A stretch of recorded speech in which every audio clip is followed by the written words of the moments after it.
자, 그 다음에 다형성에 대해서 한번 볼게요. 다형성이라는 거는 이게 결국에는 폴리가 다양하다는 뜻이고 여러 개가 있다는 뜻이고 형태가 다양하다는 뜻이에요.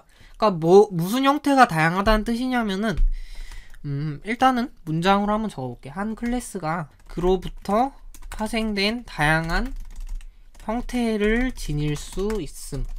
이게 이제 다형성의 설명인데, 이게 무슨 말이냐면은 예를 들어서 그 예전에 쉐이프 예제를 한 적이 있었죠, 그죠? 쉐이프 예제에서 렉탱글이라는 애가 있었고요, 직사각형이 있었고 원이 있었어요, 그죠? 직사각형이랑 원. 그래서 이제 여기에 get area라는 함수 있었는데, 그러니까 얘가 이제 넓이를 리턴해주는 함수죠, 그죠? 근데 넓이가 직사각형일 때랑 원일 때랑 넓이를 구하는 방식이 달라요, 그죠? 직사각형일 때는 뭐 가로 세로 곱하면 되고요. 뭐 얘도 뭐 잘 공식 맞춰서 하면 되죠, 그죠? 자, 근데 이제 얘네 두 개가 똑같은 get area라는 함수지만 이 함수를 실행했을 때랑 이 함수를 실행했을 때랑 작동하는 방식이 다르다는 얘기죠, 그죠? 그러니까 얘 같은 경우에는 내용물이 가로 곱하기 세로가 될 거고요. 얘는 뭐 파이 r제곱이 되겠죠? 반지름 곱하기 3.14가 되겠죠, 그죠? 자, 그래서 이렇게 같은 메서드지만 작동하는 방식이 다르죠? 작동하는 내용물이 다르죠? 이런 거를 갖다가 다형성이라고 불러요. 그러니까 결국에 둘 다 쉐이프라는 클래스에서 파생된 개념인데, 이 아래로 내려가서 그냥 get area를 그냥 상속을 받는 게 아니고 뭐를 했어요? 오버라이딩이라는 걸 했었죠, 그죠? 오버라이딩이라는 걸 하고, 만약에 항상 그러니까 뭐 쉐이프가 렉탱글 객체를 가리키고 있을 때, 이때 렉탱글에 있는 오버라이딩 된 함수가 실행되게 하기 위해서 뭐를 했었나요? 동적 바인딩이라는 걸 했었죠, 그죠? 그러니까 동적 바인딩을 오버라이딩, 동적 바인딩 이런 기능들을 사용해서 다형성을 실현을 할 수가 있는 거죠, 그죠? 다시 한 번만 얘기를 해볼까요? 그러니까 부모 클래스는 쉐이프고 여러가지 자식 클래스가 있어요. 파생 클래스들이 있는데, 부모 클래스에 있는 get area의 내용물이랑 렉탱글이나 서클에 있는 get area의 내용물이 달라요, 그죠? 자, 그거를 가능하게 해주는 게 오버라이딩이라는 거고요, 그죠? 동적 바인딩 같은 것들을 사용을 해주면 런타임에 쉐이프가 가리키고 있는 객체의 종류에 따라서 다른 메서드들이 실행되게 할 수 있다라는 내용입니다. 그게 바로 다형성이에요. 그러니까 둘 다 쉐이프가 어떤 객체든지 가리키고 있을 수 있다는 얘기예요. 쉐이프가 렉탱글도 가리킬 수 있고 서클도 가리킬 수가 있어요. 근데 이때 이제 get area라는 함수를 호출하면은 얘가 어떤 객체를 가리키고 있냐에 따라서 서로 다른 메서드들이 실행이 될 수가 있죠, 그죠? 이게 바로 다형성입니다. 자, 그래서 얘를 언제 사용할 수가 있냐면, 언제 사용하면 좋을까? 라고 하면은 자식 클래스에 그냥 말 그대로 자식 오버라이딩이 필요할 때죠, 그죠? 자식 클래스의 메서드 구현이 부모 클래스와 다를 때, 이때가 다형성을 사용하면 좋은 거예요, 그죠? 그러니까 부모 클래스에는 get area라는 함수가 사실상 아무 역할을 하지 않고 있어요, 그죠? 그랬을 때 이제 자식 클래스 안에서는 그 get area를 좀 더 실용적으로 변경을 해서 뭔가 자기 자신의 넓이를 리턴을 하죠, 그죠? 그리고 여러 가지 다른 자식들이 있을 때 걔네들이 각각 자기 나름대로의 메서드 구현을 가지고 있는 거예요, 그죠? 자, 이럴 때 이제 다형성을 사용해주면 좋은 거고요. 다형성을 왜 써야 되냐면, 말 그대로 이제 자식 클래스에서 하고 싶은 일들이 부모 클래스와 다를 수 있다는 얘기예요. 에서와 다를 수 있음. 자, 그렇죠. 그러니까 부모 클래스에서 하고 싶은 일이랑 자식 클래스에서 하고 싶은 일이 다를 수 있다. 이런 경우에는 자식 클래스에서는 그거를 오버라이딩해서 다른 함수로 만들어 버리는 거죠. 그게 바로 다형성입니다. 그리고 이제 다형성을 실현하는 가장 중요한 수단은 결국에는 오버라이딩이랑 가상함수가 되겠죠. 가상함수가 없으면은 동적 바인딩이 일어나지가 않으니까요, 그죠? 만약에 동적 바인딩을 이용을 하고 싶다면은 가상함수를 꼭 이용을 해야 되겠죠, 그죠? 그 다음에 뭐 이제 뭐 RTTI라든지, 그죠? 그 다음에 가상함수가 하나라도 있는 클래스는 다형적 클래스라고 제가 설명을 한 적이 있는지 없는지 정확히 기억이 안 나는데, 아무튼 뭐 이런 용어들이 등장을 하면은 다형성에 대한 설명일 확률이 높아요 라는 거고, 한 가지 더 설명할 게 있는데, 다형성 안에 또 어떤 거를 포함하시는 분들이 있냐면 정적 다양성이라는 거랑 동적 다양성, 그러니까 다양성을 두 가지로 나눠서 생각하는 사람들도 있어요. 그러니까 이 부분은 동적 다양성에 해당하는 거고요. 정적 다양성은 이제 오버로딩 있죠? 오버라이딩 말고. 오버로딩이 뭐였냐면은 같은 함수 이름으로 여러 가지 함수들을 만드는 거죠. 그죠? 그러니까 함수가 여러 가지 형태를 가질 수 있다. 이런 말이에요. 그러니까 함수 오버로딩을 사용하면은 함수들 사이에서도 다양성을 실현할 수 있다라는 얘기죠. 그죠? 한 가지 함수가 다양한 형태의 매개 변수를 받을 수 있게 만드는 거니까요. 그죠? 그래서 뭐 이제 아직 배우지는 않았지만 템플릿 같은 개념들이 있거든요. 그래서 만약에 이 템플릿을 이제 배우게 되면은 이런 것도 이제 정적 다양성에 포함이 된다라고 생각을 해줄 수가 있어요. 근데 보통 다양성이라고 얘기하면은 얘만 동적 다양성만 얘기하는 게 한 99%는 그렇고, 굳이 다양성 안에 얘네들을 포함하는 사람들도 있다라는 거 정도를 얘기를 해보고 싶네요. 자, 그 다음에 마지막은 추상화에 대한 내용입니다. 이 추상화라는 말 자체가 되게 추상적인데, 이게 이제 결국에는 뭐를 의미하는 거냐면, 부모 클래스에서는 클래스가 구현해야 할 기능만을 명시하는 거예요. 그 다음에 자식 클래스에서는 어떤 일을 할 거냐면, 실제 구현은 자식 클래스에서 하고, 부모 클래스에서는 클래스가 구현해야 되는 기능만 명시한다는 얘기예요. 그러니까 결국에 이게 얘기하는 게 순수 가상함수입니다. 그러니까 순수 가상함수는 내용물이 없었죠? 단지 뭐예요? 순수 가상함수를 만들겠다는 얘기는 자기 자신의 객체를 만들진 못하지만 자기 자신의 상속받은 다른 클래스들 있죠? 자기 자신을 상속받아서 그 클래스에서 만약에 내가 만든 순수 가상함수를 구현해서 쓴다면은 그 자식 클래스들로 객체를 만들어서 사용을 하겠다라는 내용이에요. 사실 이거에 대한 얘기를 아마 80강에서 했을 거예요. 그러니까 80강을 들어보시면 아마 무슨 말인지 아실 겁니다. 그러니까 부모 클래스에서는 순수 가상함수를 만들어서 내용물이 없는 함수 형태만 만들어 놓고 실제로 그 함수가 어떻게 작동할지는 자식 클래스에서 구현을 하겠다라는 게 바로 추상화에 해당하는 내용입니다. 자, 그래서 이 추상화는 언제 사용하면 좋냐면 이런 관계에서 사용을 해주면 좋아요. 자식 클래스는 이렇게 할까요? 자식 클래스는 부모 클래스 할 수 있어야 한다. A is able to B 라고 적어요. 그러니까 A는 B 할 수 있어야 된다라는 얘기죠. 자식 클래스는 부모 클래스 할 수 있어야 한다. 그러니까 이게 무슨 말이냐면은 예를 들어서 쉐이프로 한번 돌아가 볼게요. 자, 그래서 80강에서 어떤 짓을 했었냐면 이런 짓을 했었어요. 쉐이프라는 그 아까 쉐이프 그 예제에서 그 getArea라는 함수랑 getArea랑 resize라는 함수가 있었는데 이 함수들이 이 쉐이프라는 부모 클래스 안에서는 사실상 하는 역할이 없어요.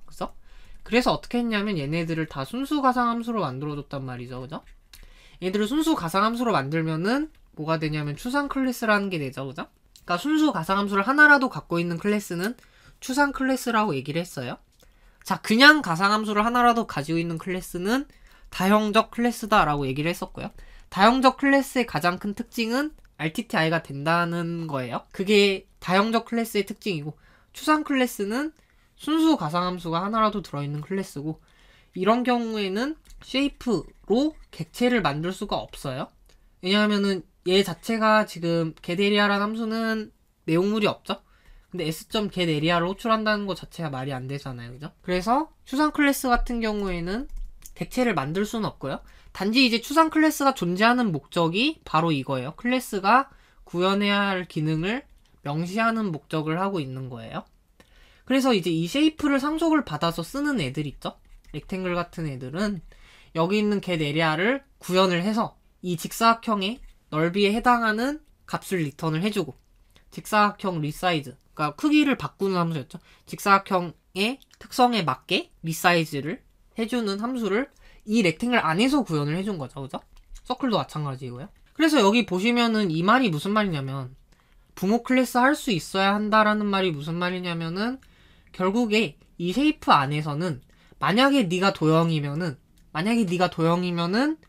넓이를 구할 수 있어야 되고 크기를 변경할 수 있어야 된다 라는 조건을 제시를 해준 거예요. 그리고 그 조건을 갖다가 이 하위 클래스, 파생 클래스에서 구현을 해주는 거죠. 자, 이게 바로 여기 있는 말의 의미예요. 자식 클래스는 부모 클래스 할 수 있어야 한다의 의미가. 자, 그래서 이런 관계에 있는 경우에는 추상화를 사용해서 클래스를 설계를 해주면 된다 라는 말이고요. 자, 그래서 사실 이것도 자동차에 대한 비유를 할 수가 있어요. 여기 있는 캡슐화랑 사실 추상화가 이런 점에서 이제 겹치는데, 그러니까 결국에는 어때요? 자동차라는 개념은 추상 클래스예요. 왜냐하면은 이 자동차라는 개념은 네가 만약에 자동차라면 너는 운전대랑 뭐 페달이랑 기어 변속기 같은 기능들이 있어야 된다라는 규정을 만들어 놓는 거예요. 이게 바로 추상 클래스고요. 그 다음에 추상 클래스를 상속받은 자식 클래스들에서는 어떻게 합니까? 얘네들을 엄청나게 다양한 종류의 자동차들이 있어요. 그리고 운전대도 다양하게 생겼고 페달도 다양하게 생겼고 얘네들이 작동하는 내부적인 원리들도 자동차마다 다 다를 거죠, 그죠? 그러니까 결국에는 각 부품의 작동 원리는 자동차 종류마다 달라요. 자동차 종류마다 다른데도 불구하고 우리는 다 어떤 종류의 자동차든지 다 운전할 수가 있죠. 왜냐하면은 운전대랑 페달, 기어 변속기 이런 식으로 모든 자동차가 이런 기능들을 갖고 있다는 거를 다 알아요. 그리고 그런 기능들을 사용했을 때 자동차가 어떤 식으로 움직이는지에 대한 정보도 다 알고 있는 거죠. 자동차를 사용하는 사람들이. 그죠? 그래서 이 작동 원리들이 다 달라도 사용할 수가 있게 만들어주는 거죠. 예를 외로 합시다. 그러니까 이게 결국에는 추상화를 쓰는 이유가 되는 거죠. 그죠?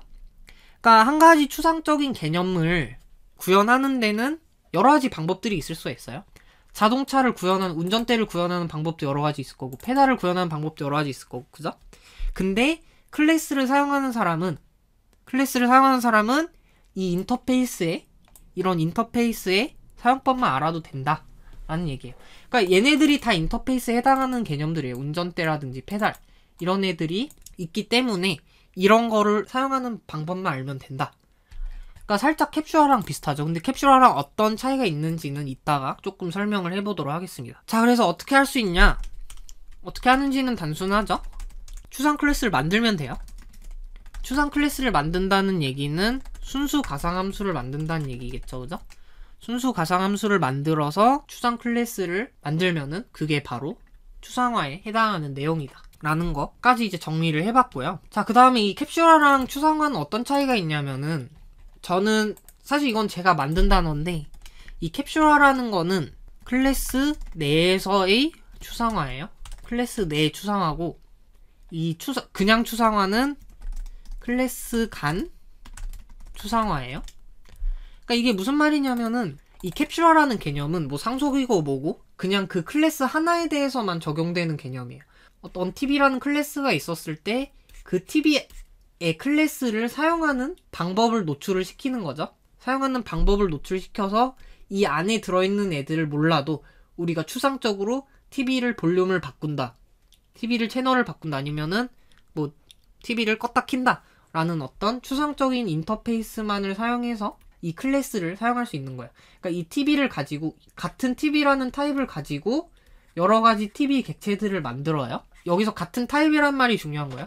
TV라는 같은 타입을 가지고 여러 객체를 만들 수가 있는데, 그때 이 한 객체에 대해서 이런 추상화된 인터페이스를 통해서 이 객체를 사용할 수 있다. 그러니까 메서드들을 통해서 객체를 사용할 수 있다 라는 게 이제 클래스 내의 추상화고요. 자, 그 다음에 이 클래스 간 추상화는 어떤 거냐면, 말 그대로 클래스 간에서 추상화를 할 수 있다는 얘기인데, 한 클래스가 아니고 여러 클래스가 있어요. 예를 들어서 TV 같은 거를 또 예로 들어보자면, 뭐 L땡사의 TV가 있고요. 그 다음에 S땡사의 TV가 있죠, 그죠?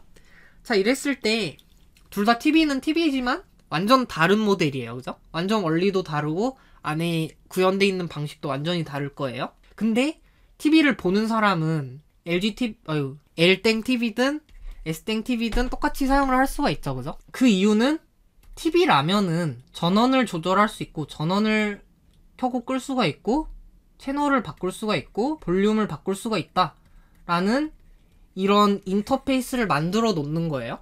얘네들이 순수 가상함수에 해당하는 애들인 거죠. 순수 가상함수들을 만들어 놓으면은 그러면 이제 이 tb라는 얘가 추상 클래스가 되는 거고요. 이 추상 클래스를 구현받은 실제 구현한 파생 클래스에서는 이 메서드들을 오버라이딩을 해주는 거예요. 이 메서드들을 오버라이딩을 해주면은 tb를 사용하는 사람은 그게 어떤 tb든 간에 이런 기능들이 있다는 거를 알고 있으니까 이런 기능들을 사용을 해주면 된다는 얘기예요. 그게 바로 추상화의 개념입니다. 자, 이렇게 해서 이제 4대 원리라는 굉장히 방대하지만 중요하고 방대하고 그죠? 이런 개념에 대해서 알아봤는데 사실 지금 했는 내용이 잘 이해가 안 되실 수도 있어요. 물론 이제 제가 못 가르쳐서 그런 걸 수도 있겠지만 근데 이제 잘 이해가 안 되신다면은 제가 앞에서 쭉 얘기를 했었던 개념들이 있어요. 54강인가? 54강부터 해서 쭉 어떤 개념들에 대해서 얘기를 했었는데 여기 한번 강의 수를 적어볼게. 얘는 54강부터 얘기를 했었고요. 54강에서 주로 얘기를 했었고 상속성 같은 경우에는 75강부터 얘기를 했었어요. 75강부터 사실 한 80 그냥 바로 전 강의죠.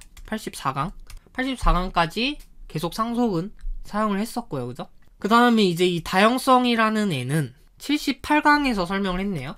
그러니까 가상함수를 사용을 하는 거죠. 그죠? 가상함수를 사용해서 다형성을 실현하는 방법에 대해서 설명을 했었고요. 그 다음에 추상화는 80강에서 설명을 했었어요. 그러니까 제가 먼저 예시를 통해서 다 알려드리고 이거를 이제 정리만 했을 뿐입니다. 그러니까 이 중에서 잘 이해가 안 되시는 개념이 있으시다면 여기 써놓은 여기 75강만 적을게요. 여기 써놓은 강의들을 한번 들어보시고 다시 이 강의로 오셔서 다시 들어보시면은 아마 이해가 되실 확률이 높을 거예요. 뭐 그래도 이해 안 되시면은 그냥 댓글로 남겨주시면은 제가 답변을 항상 달아드리려고 노력하고 있으니까 그렇게 하시면 되고요. 그죠? 자, 그래서 이번 시간에 되게 긴 거 같은데 한 4-50분 내용이 된 거 같은데 네, 이렇게 해서 OOP의 4대 원리 OOP가 뭔지 설명 안 했나요? OOP는 객체지향 프로그래밍이죠.